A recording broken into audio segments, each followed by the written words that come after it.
నా తమ్ముడా, కుటుంబంలో అందరూ పనికి మాలినోళ్ళు అయితే ఎట్ట తమ్ముడా? అందరూ భక్తిహీనులైతే ఎట్ట తమ్ముడా? నువ్వు కూడా ఆళ్ల జాతోడివైతే ఎట్లా? నువ్వన్నా నిలబడాలి నాన్న, నువ్వన్నా నిలబడాలయ్యా, నువ్వన్నా నిలబడాలి. భక్తిలో నిలబడాలి, ఆత్మీయంగా నిలబడాలి. నీ వాంఛలు చంపుకోవాలి, నీ కోరికలు, నీ ఇచ్చలు, విచ్చలవిడి తిరుగుళ్ళు చంపేయాలి. నా కుటుంబం కోసం, నా కుటుంబ క్షేమం కోసం నా ఆనందాలన్నీ నేను కాల్ చేసుకుంటాను, నా ఇచ్చలన్నీ నేను చంపేసుకుంటాను.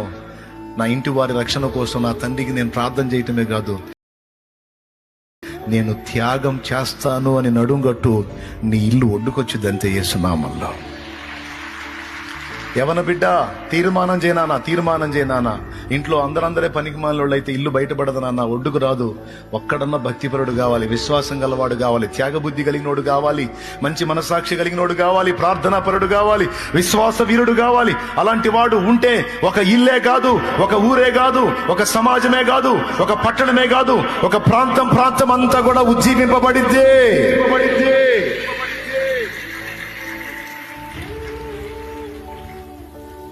అలాంటి వ్యక్తులుగా మనం